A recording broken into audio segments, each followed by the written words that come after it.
Hey, hey, hey, bonjour à tous, bienvenue sur la chaîne aujourd'hui. Merci d'être avec moi.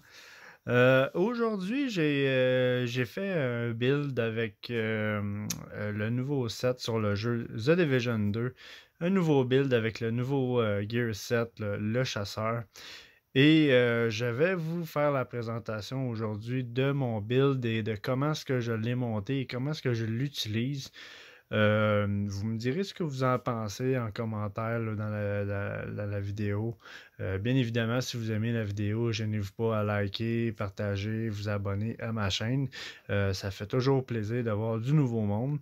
Alors, ça va comme suit. Build sur The Division 2, nouveau build Gear Set. Je vais vous expliquer le build que j'ai fait aujourd'hui.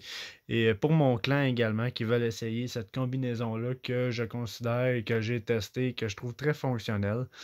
Euh, alors, je vais vous en faire la présentation. Alors, je build du chasseur. J'ai commencé avec la spécialisation de l'artilleur. Je vais vous expliquer un petit peu plus tard dans la vidéo le pourquoi que j'ai décidé d'y aller avec l'artilleur pour ce build-là. Et vous allez voir que c'est quand même assez intéressant au niveau de cette spécialisation-là pour le build. Alors, bien évidemment, on va commencer avec les armes. J'ai décidé d'y aller avec l'arme principale, le Lady Dev. Bien évidemment, le Lady Dev qui est une arme extrêmement intéressante pour ce build-là. C'est un pistolet mitrailleur qui est très, très, très rapide, recharge très rapidement, fait beaucoup de dégâts. J'ai décidé d'y aller avec ça. J'aime le talent qu'il a. Souffle ultime. Quand vous vous déplacez, confère 4 bonus par seconde, 8 bonus si vous sprintez. Ces bonus peuvent se cumuler jusqu'à 32 fois. Chaque munition tirée consomme un bonus qui augmente les dégâts de 75%, ce qui est extrêmement énorme et c'est vraiment une arme qui est le fun à jouer pour rusher. Et c'est pour ça que je l'utilise pour ce build-là. Les illuminations confèrent plus 20% en vitesse de déplacement également. Alors, c'est vraiment un build fait pour rusher avec cette arme-là. Très intéressant de l'utiliser. Ensuite de ça, deuxième arme, j'ai décidé d'y aller avec le CX12 qui est le nouveau shotgun. Pourquoi j'utilise pas la serpillère? Parce que celui-là, je l'ai God Roll et j'ai pu moi-même modifier le bonus dessus. J'ai décidé d'y aller avec le talent de Optimus. Les dégâts d'armes augmentent de 3% pour chaque tranche de 10% de munitions manquantes dans le chargeur. Alors, vu qu'on recharge régulièrement avec cette arme-là, alors 3% de plus de dégâts. Toujours le fun d'utiliser ça. Et avec le build également du Gear Set, c'est intéressant d'utiliser cette arme-là. Alors, et le pistolet maintenant, j'ai décidé d'y aller avec le TDI, carte personnalisée, avec le dégât de headshot. Les headshots qui ont fait plus 50% au dégât des effets d'état et à la durée de la prochaine effet d'état que vous infligez. C'est pas un bonus qui est très intéressant, mais j'aime l'arme en tant que telle. Je trouve que pour le tiers de compétences que ça donne quand on l'utilise, c'est très intéressant. Et également, ben, si vous êtes capable de l'avoir God Roll, c'est tout le temps intéressant. Ensuite de ça, on rentre dans le vif du sujet, le build en tant que tel au niveau des équipements. Je vous dirais que mon build n'est pas complet encore. Il y a juste mon chest Chocolove qu'il va falloir que je trouve quelque chose de plus intéressant. Mais je vous l'ai mis dans la vidéo comme exemple là, pour vous donner une idée du build que vous devez utiliser pour qu'il soit complet. Alors pour commencer, bien évidemment, le masque, j'ai décidé d'y aller avec le Fureur du chasseur, qui est une des 4 pièces du gear set qu'on a besoin pour ce build-là. Alors quand vous avez 2 pièces, ça vous donne 15% de dégâts de fusil de calibre 12 et 15% de dégâts PM. Très intéressant. C'est pourquoi j'utilise un PM et un shotgun avec ce build-là. Ensuite de ça, quand vous avez 3 éléments, ça vous rajoute plus 20% de protection pour élimination et 100% de santé pour élimination. Très important ça également. Et ensuite de ça, on y va avec le quatrième élément qui vous donne Prédateur Ultime. Les ennemis situés à moins de 15 mètres subissent un debuff qui augmente vos dégâts d'armes contre eux de 20% et élimine un ennemi affecté par un debuff avec votre arme désoriente les ennemis situés à moins de 5 mètres et augmente les dégâts d'armes de 5% pendant 10 secondes. Cet effet étant cumulable jusqu'à 5 fois. Très intéressant comme set pour le bonus. Je trouve que c'est vraiment très agréable à jouer. Pour l'avoir testé à cette façon-là, je trouve que c'est très, très, très intéressant. Si on y va au niveau des attributs, bien évidemment, il faut vous monter vos pièces full rouge. Dégâts d'armes, dégâts de coups critiques et probabilité de coups critiques également. Les deux. Dans le meilleur des mondes, vous avez dégâts, coups critiques et probabilité de coups critiques sur cet équipement-là. Pour le mode, la probabilité critique, bien évidemment. Ça peut être l'inverse, ça ne change pas grand-chose. Et dégâts d'armes, bien évidemment, si vous êtes capable de l'avoir au maximum, ben, c'est toujours mieux. Alors, pour le masque, c'est ça. Ensuite de ça, pour le sac à dos, j'ai décidé d'y aller avec le sac à dos du Momento pour ce build-là. Bien évidemment, si vous êtes capable d'avoir God Roll au niveau de la protection et du dégât d'armes, c'est toujours très intéressant. Pour ma part, j'ai ajouté un mode de 10% de coups critiques. Pourquoi 10%? Parce que j'en ai pas un plus haut présentement, mais c'est à venir. Et pourquoi le Momento? Ben, bien évidemment, pour le bonus extrêmement intéressant qui donne. Les ennemis éliminés génèrent un trophée. La récupération des trophées fournit à la fois un buff à court terme et un buff à long terme. Le premier buff dépend du nombre d'attributs essentiels équipés et dure 10 secondes. Alors, rouge, ben, plus 5% de dégâts d'armes. Bleu, ben, plus 10% de protection. Puis, jaune, excusez, plus 5% d'efficacité de compétences. Pour chaque trophée récupéré, vous obtenez en plus 1% de dégâts d'armes et 1% d'efficacité de compétence et 1% de regen de protection pendant 300 secondes. Effet cumulable 30 fois. Alors, c'est vraiment un bonus extrêmement intéressant de le jouer. C'est le Momento est très, très fort comme ça, que c'est juste démon. Même, je trouve que je dirais même que faudrait peut-être le nerfer tellement que ça peut être très fort au niveau du build avec ce sac à dos-là. Plus que vous ramassez de trophées, plus que vous augmentez la plupart des capacités de votre build. C'est pourquoi je l'utilise avec le chasseur. Quand vous rushez avec ce sac-là, que vous ramassez vos trophées, vos dégâts d'armes et tout ne fait qu'augmenter. Alors, c'est vraiment... vous devez absolument utiliser le Momento pour ce build-là. C'est juste démon. Maintenant, le chess. Là, ça se complique. Le chess, ce que je vous montre en ce moment, c'est pas ce que vous devriez avoir comme chess. Au niveau de la sorte, oui, vous devez avoir un chess Chocolat of Concern, bien évidemment.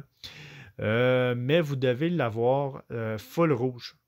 Moi, j'ai de la protection dedans parce que c'est le seul que j'ai présentement et je l'utilise également sur un autre build. Alors, c'est pour ça que je ne l'ai pas modifié.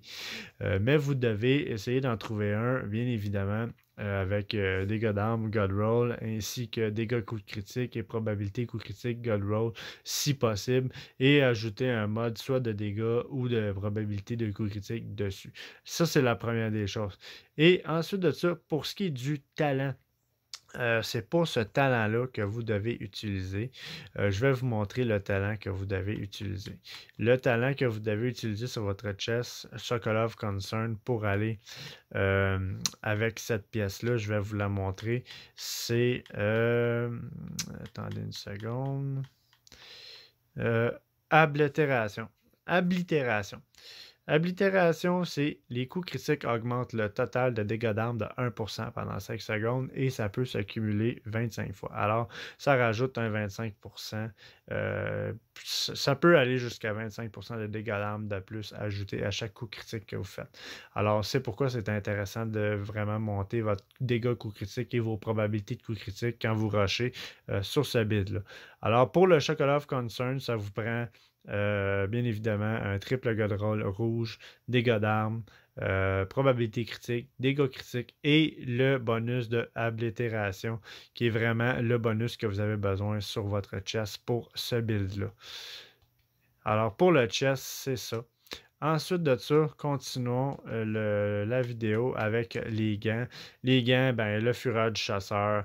Encore une fois, j'ai mis probabilité critique, dégâts d'armes. Pas gold roll par contre, mais je vais travailler là-dessus. Ensuite de ça, pour le holster, la même chose, le holster, le chasseur, god roll pour vous si possible, et la même chose pour les genouillères, god roll si possible. Comme je vous dis, vous pouvez varier soit dégâts coup critique ou probabilité coup critique, mais essayez de mixer les deux le plus possible pour obtenir le plus de possibilités de faire de la crit et que votre crit soit également extrêmement forte.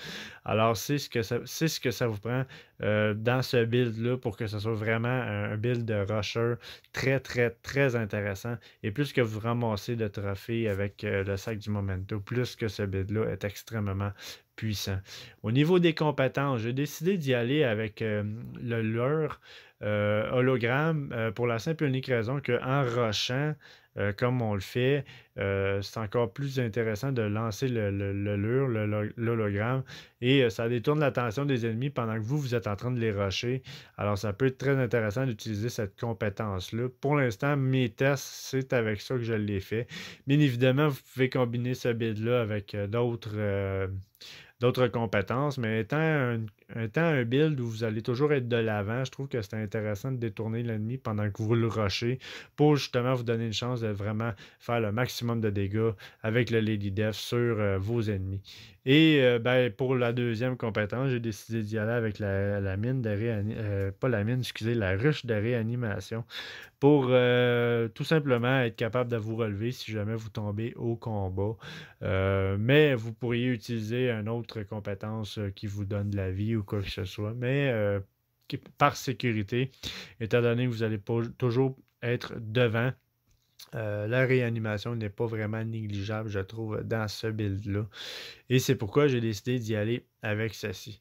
Maintenant, je vais vous expliquer pourquoi j'ai décidé d'y aller avec la compétence de l'artilleur.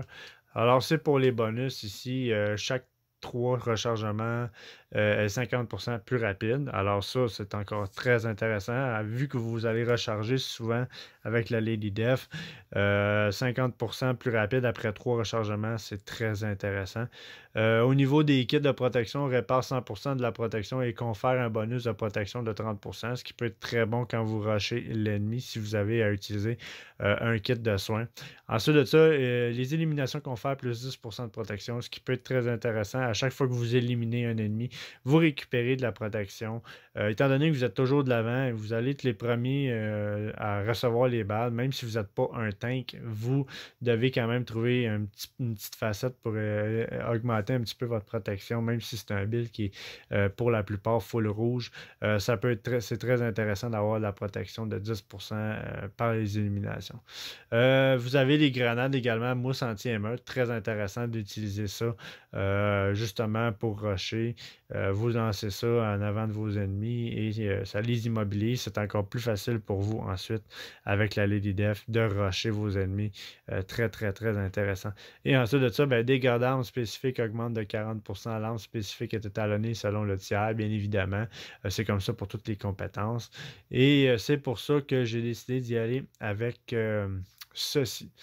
Alors, bref, grosso modo, je vous dirais que en gros, c'est la grosse raison pour laquelle j'ai décidé d'y aller avec l'artilleur. Oui, évidemment, je pourrais utiliser avec ce build-là l'impulsion comme compétence, mais pour l'instant, j'y vais avec le lure et je trouve que le mix va très bien. Et avec également le bonus que je vous ai montré que vous avez besoin sur votre chest, tout s'engence très bien pour que le build soit extrêmement fort et fasse extrêmement de dégâts quand vous allez rusher. Alors, juste pour faire la petite parenthèse, ne pas oublier le chest Chocolove Concern, ça vous le prend. Triple God Roll rouge, probabilité critique, dégâts critiques, avec le bonus de Ablétération qui est très intéressant, qui rajoute à 25% de dégâts d'armes, en plus de tous les dégâts que vous faites déjà, et en plus de tous les dégâts que vous allez augmenter en récupérant le plus de trophées possible avec votre sac à dos Memento. Alors, pour ceux qui se demandaient à peu près où s'enligner pour un build fonctionnel du chasseur, j'y suis allé avec cette direction-là et je vous suggère fortement de le tester. Sur ça, c'était ma vidéo sur la build du chasseur. Merci d'avoir pris le temps de la regarder. Ne vous gênez pas à poser des questions pour les membres de mon clan s'ils veulent avoir plus d'informations sur ce build-là. Ne pas vous gêner à laisser des commentaires ou à venir me voir pour peut-être avoir plus de Q sur le fonctionnement. Ça va me faire plaisir de répondre aux questions. Alors, gênez-vous pas, likez, partagez, abonnez-vous à ma chaîne et on se revoit à la prochaine pour le prochain build que je vais vous présenter. Merci beaucoup. Au revoir.